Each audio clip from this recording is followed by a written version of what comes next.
Hello, good evening, and welcome. Sorry about the technical gremlins, everybody. I hope you're well, and welcome to this third episode of Bring Back the Brass.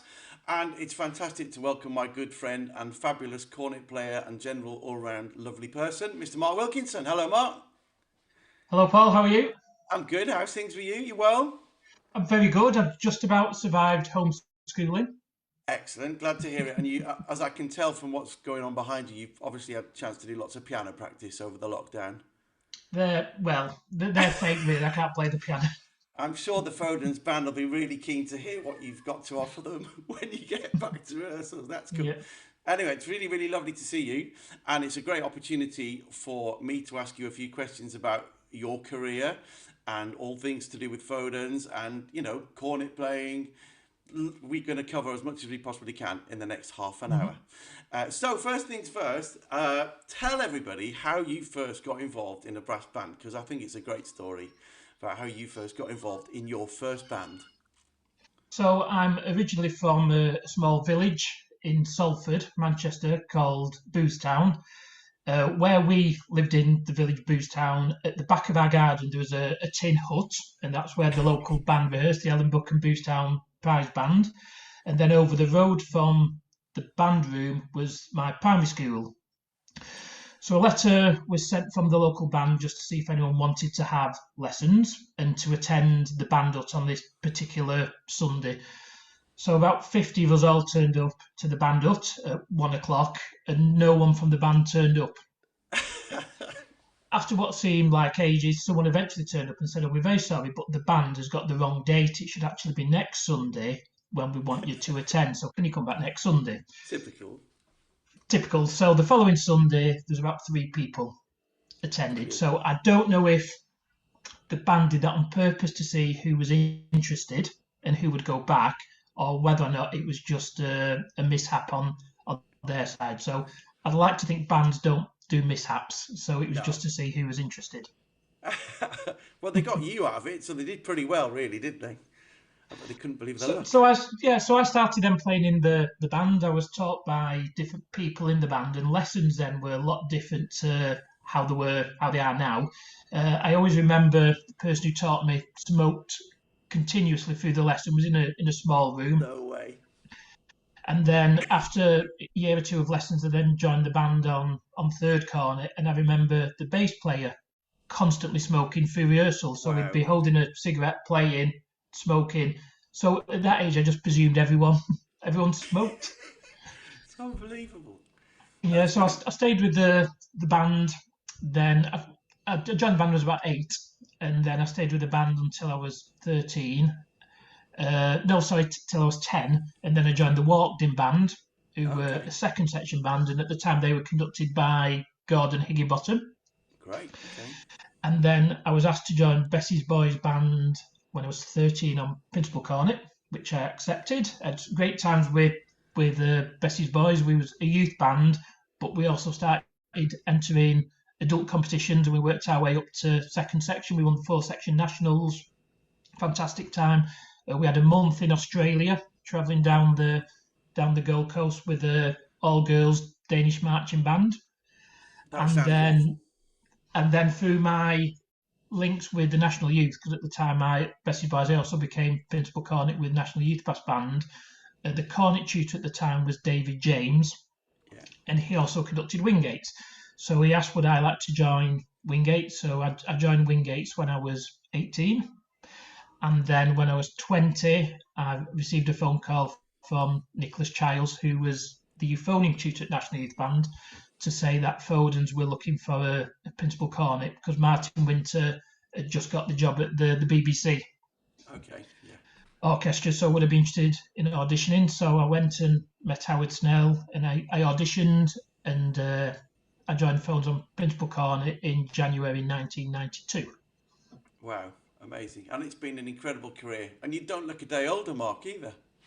Thank you. I feel it.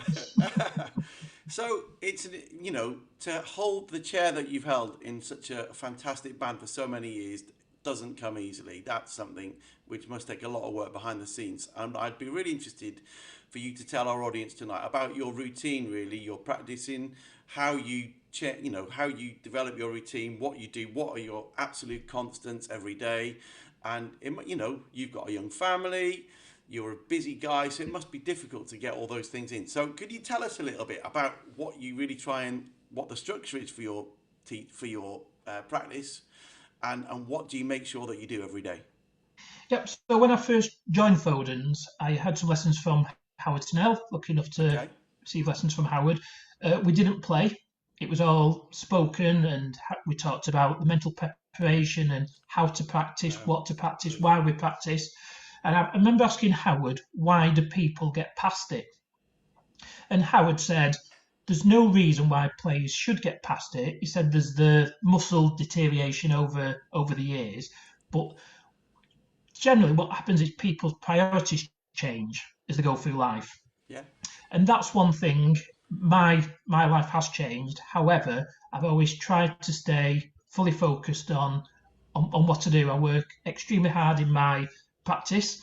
I have a structured practice which we call practice routines.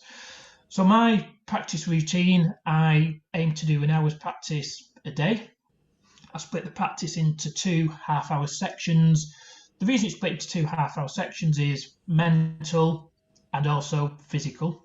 Okay. So the most important part of the practice is the first half hour, which is just keep on top of basics. Yeah. So long notes, production, lip flexibilities, scales, coordination exercises, double tonguing, triple tonguing, etc. And has I'll that then have been a the break. same for years? Have you done the same exercises? Have you changed them? Have you used different books, or do you tend to stick to the tried and tested that you've used over the years? I tend to stick to the try. I tend to stick to the tried and tested book. So I always use How Brass Players Do It by John Okay. Vidgen, Alan Vasuti, and the Yeah. Arban. Okay. And then my second part of the practice is solos, band pieces, projects I'm working at. Okay. So if I can keep on top of the basics, the second part of my practice becomes so much Fun. easier. And I tend to find if I keep on top of the basics and structure my practice in that way, when it comes to the pressure gigs, the Yeah. competitions, because I feel fully focused and prepared, it sort of helps then my mental Yeah. preparation. It's fascinating. I think someone like you who holds the chair that you do, to say that you practice 1 hour a day, but it's really concentrated, focused practice, and you split it up into those two halves. I think that's really interesting for people.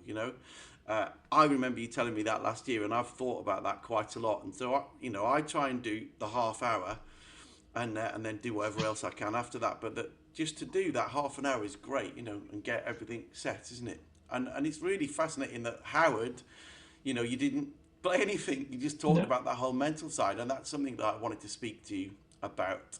The last time I saw you at Symphony Hall with Foden's, I can't remember. I'm terrible at remembering the name of contest pieces, but it was a piece where the solo cornet started off on its own. Now some conductors conducted the cornet player through the solo, but I seem to remember that I think it was Russell that just kind of said, "Right, Mark, off you go." Yeah. So talk us through that. What go you've arrived at that moment, but talk to us about, I don't know, the 3 months, the 6 months before that moment. What work do you do to prepare for that moment? So I always stick to my practice routines, Okay. but especially when it comes to competitions, I'm a big believer in repetitive practice. Yeah. So 3 or 4 months before competition day, I will probably play each solo 10 times per day, Okay. all the way up to the competition. So when it comes to contest day, I'll know exactly how I'm going to approach it. I'll know the inside out. I'll probably have to play it backwards. And hopefully my success rate on my practice is higher than my non-success rate. And due to that, I'm then going with perhaps more of a positive mental approach because I know I can do it. I would have Yeah. probably played those solos over 1,000 times. Yeah. And then it's all the Principal Cornet. We all speak to each other, and it's interesting to see how people deal with that Yeah. particular aspect of cornet players starting a test piece. Do you want the conductor to bring you in? Yeah. Do you want to come in? I always prefer to come in on my own. The only Okay. problem is when you have to come in on your own, is when you can feel the atmosphere and then something goes deadly quiet and there's thousands of people watching you, and then the conductor just goes, "Right, off you go," Yeah. and Yeah. anyway, you finish up getting your water out 5 times and you wipe your mouth 10 times, and then it's just that physically Yeah. making yourself do it. So I prefer to do it in my own time rather than someone perhaps count me in. Yeah. Okay. But I do know some people who prefer to be Counted counted in. in rather than Yeah. just coming in themselves. Yeah. It's daunting. There's been quite a number of pieces recently where the cornet players had to start a Yeah. piece off, and there's so much pressure involved. It's it's not particularly hard the solos we have to play, but anything, especially on a contest when there's thousands of people there, becomes extremely difficult Yeah. because if you don't play it so good at the beginning, then the chances are the band's not going Yeah. to win. Do you have any specific little mental tricks that you can share with us, or not really, or is it just all about that practice? That you haven't got any tricks over the years that you've used? You just, Uh, it's all about the practice. It's about yeah, the positive thinking. It's trying to change situations from a negative situation to a positive situation. So, for example, if you're playing at the Albert Hall and there's a couple of thousand people there, rather than worrying, thinking there's a couple of thousand people there, we try to twist it to convince yourself, well, I'm one of the best, and I'm going to show all these thousand people how good I am. yeah. And I've rehearsed it. Nothing's going to go wrong. So it's the same situation, but you try to change it from a negative to Yeah. a positive. Well, it's all true, Mark. You are one of the best, so you're Thank allowed to you. think those thoughts. That's okay. Mhm. So, I mean, you've been at Foden's for a long time, as we discussed. What are have you got any highlights? I mean, I'm not just talking contests. I'm thinking about concerts that you've done and contests, really, because they're both as important as each other. Uh, I think probably one of my first highlights was when the band won the Europeans on Year of the Okay. Dragon in Right. 1992. Wow. That was So one of the you've highlights for just me. joined. Winning, I just joined in the Wow. January, and the Europeans was in I think the April at the Okay. time. So that was a big thing for me. Winning the double in 2012 was Yeah. a big thing. Of course it was. Winning any contest is a big thing, but to win the Open and the Nationals in the same year is very special. And for me, the piece we're talking about, Dynasty, that was I think that's probably one of my favourite performances. I think I enjoyed playing the piece. I enjoyed putting myself under pressure. I think because of the way it was written for the Mortimer family, who had such a big influence on Foden's band. Yeah. So I think Sure. that the piece had some bearing on myself and the band. So I really enjoyed that performance. Yeah. And have you missed it? Have you missed the pressure over the last 12 months, or have you not missed it? Are you looking forward? I mean, have you got the part for the, Edward Gregson's new piece on your stand? That's what everybody wants to know. It's not been released yet. Oh, okay. Well, there you go. I've got the music for the Nationals already, so Okay. I'm working my way through that. But I do enjoy the pressure. Yeah, great. That's good. You know, that's it's very obvious that you love it when you're on that stage. You deal with it so brilliantly. But Thank I'm you. sure people have been really interested to hear the sort of other side of that. Really, what other players in the brass band world do you look up to then, Mark? Who there must because we're always looking and listening to other people. So which of the players have caught your eye or your ear, I should say, more recently? There's lots of fantastic players. I mean, you've Uh, got great players in your band all around you. There are phenomenal players, aren't there? So yeah, I think I think it's I don't like singling people out, sorry, but there's a sorry. few I will single out. Okay. So I think Richard Poole's definitely one. Yeah, What absolutely. he can do on soprano range, everything is fantastic. Gary Curtin, technical ability. John Barber, Yeah, jazz, everything. And out of all the players, I think another one is Glyn Williams. yeah, There's not the absolutely. passion. He's an extremely passionate player.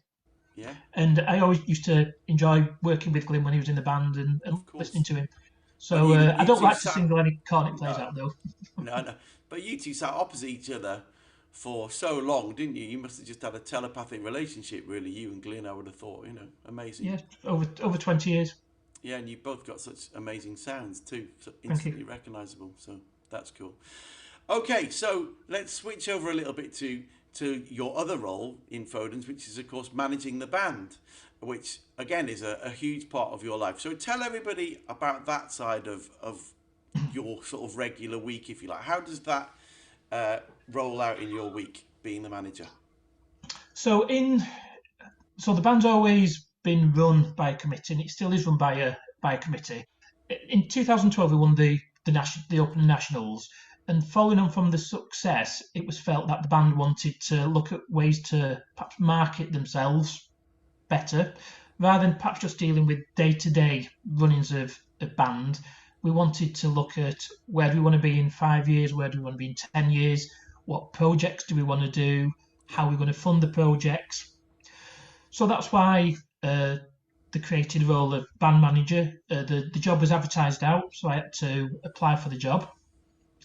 So it was to look at that side, how to make these projects happen, and also to perhaps take some of the administration burden away from the committee. Like I said, the committee run the band, so I would go to committee, I would sort an agenda out, we'd discuss various points at committee, and then whatever the committee decide, then I then go and look into. So it's a job I really, really enjoy. We've been extremely successful on funding applications, where we've worked closely with Carol Crompton. So Carol Crompton was a former member of the band. She played solo baritone, and then she started working with the band in 2016. And since then, we've had 5 successful applications to the Arts Council worth about 150,000. Wow. So I know I've seen some bands when they've put on social media about their success in being successful, and sometimes, I'm not saying there's a jealousy, but sometimes there's some negative comments towards these bands. And it's when bands are successful in these applications, it's not for the bands to pocket the money. It's for us to enable to do projects that then help others. And because it's public funded money, you have to look at legacies involved and who's it benefiting. So it's not profit to the band, it's money for us to do projects to help others. Absolutely. So obviously we're going to talk about a new project a little bit later on, but the Whit Friday project that's coming up very fast was a huge success last year. And so I believe you've been inundated again this year with entries. Is that right? Yes. So the closing date is the 1st of April. Okay. We've received 98 as of today. Okay. And the reason, so we've got a closing date for applications, which is 1st of April. The videos then have to be submitted prior to the 1st of May, which then gives us a chance to put the stream together. We was a bit panic stations last time because the deadline was basically the day before the show went live. Okay. So the plan this year, we'll have the videos by the 1st of May. They'll be adjudicated, and then the results will be announced on the night at the completion of the contest, rather than a couple of days later, which is what happened last time. Okay. Yeah, well, I know at least 4 bands that are working hard for my particular area on our Whit Friday entry. So it's great for us because, it engages all of our members in something to do and keeps everybody chatting. And it's just been a really, really good focus, as have all the other projects, the Corey project over the last few weeks too. Much the same thing. It's been great for us banders, it's fantastic. So another part of your job at Foden's I want to talk about, because I've been lucky enough to work with you guys, is how well organised you are behind the scenes and how you set out your planning ahead of schedule so all your members know what's going on. So could you share that a little bit with everybody that's listening, Mark?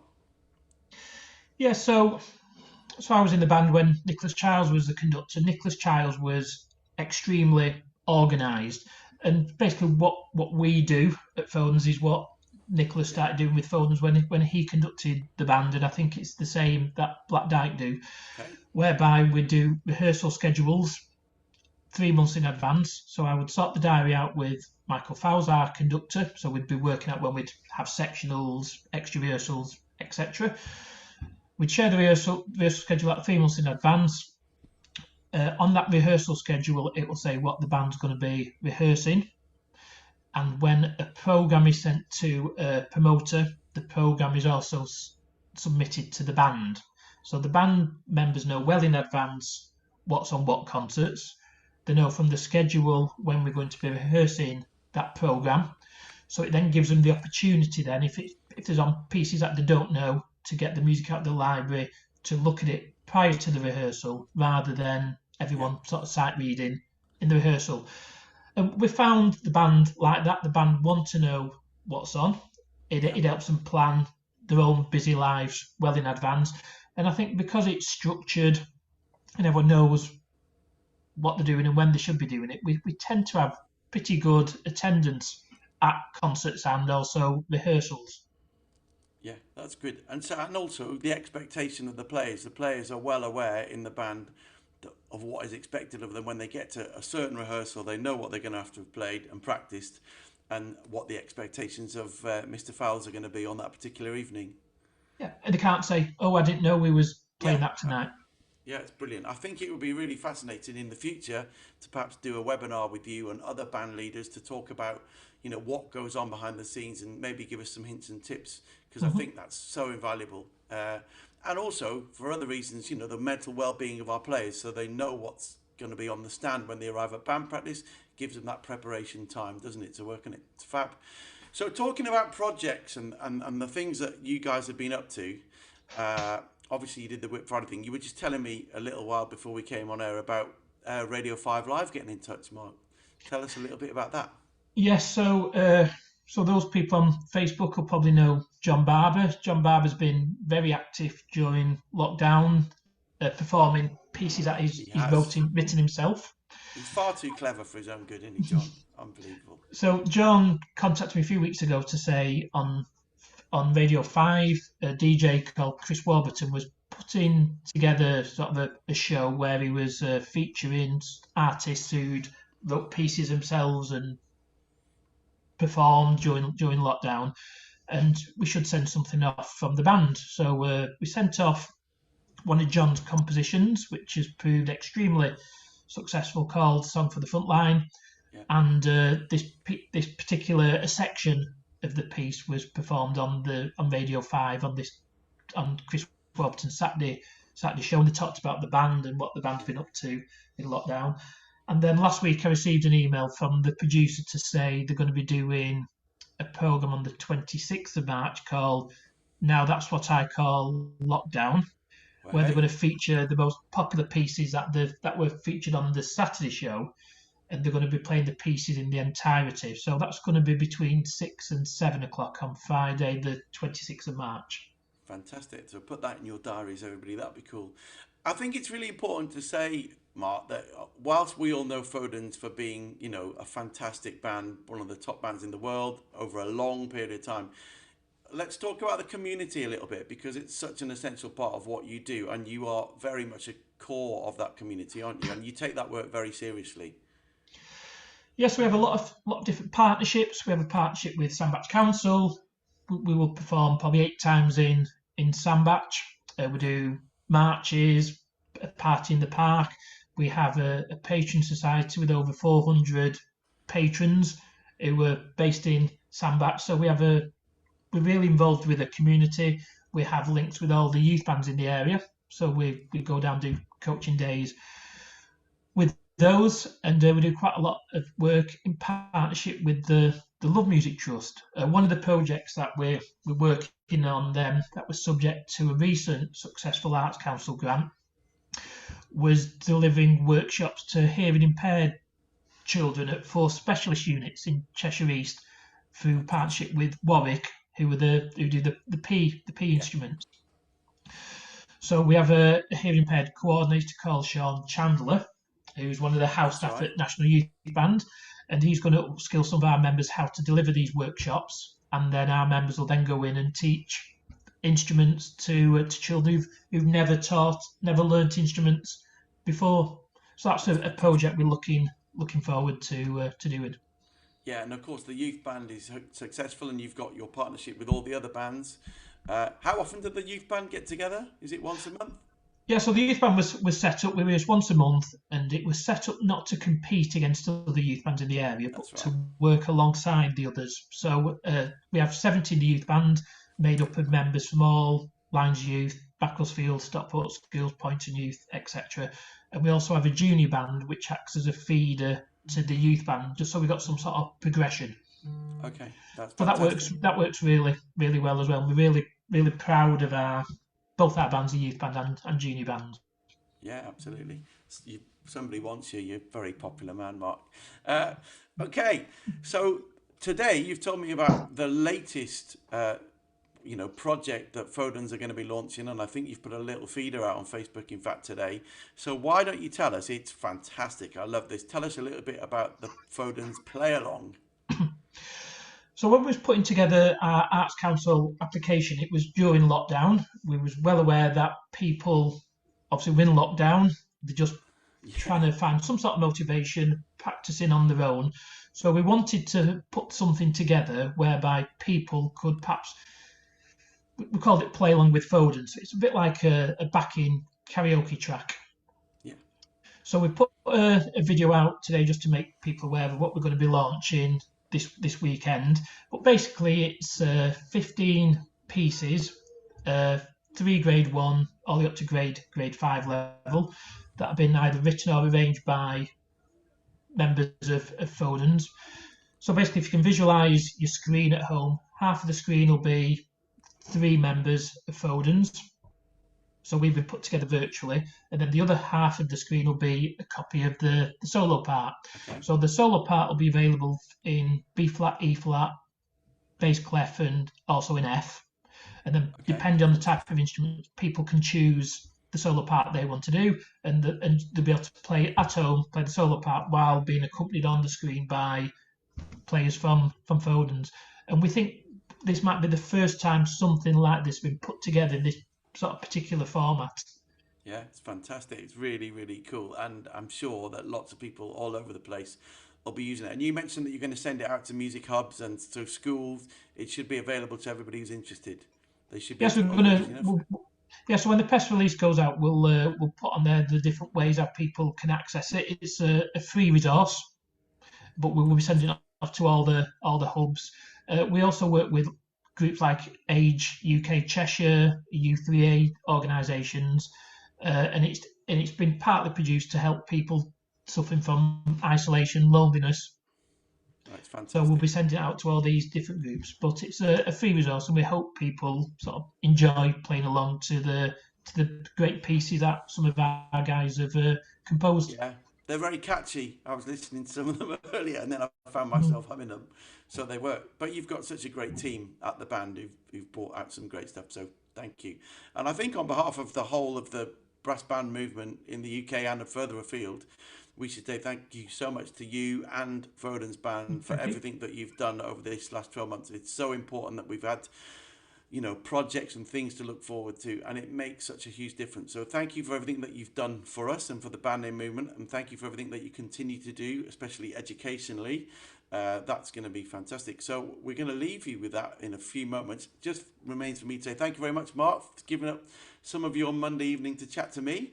My And next pleasure. Thank you week, for asking me on. it's my pleasure, always. And next week, our special guests are, we've got two guests next week. We have Roger Argente and Bob Childs, two very well known brass players, of course. Roger is the head of brass at the Royal Welsh College of Music and Drama, and Bob Childs obviously needs absolutely no introduction to any of us. Bob runs the brass band course at the Royal Welsh College of Music and Drama, and so we're going to be talking about what courses are available there and the musical features that come out of that. So it's going to be a really good evening. But we're going to leave you with a little advert for the Fodens. Play along with Fodens. Thanks again, Mark, and see you Thank you. soon. Thank you. Cheers, mate. Bye.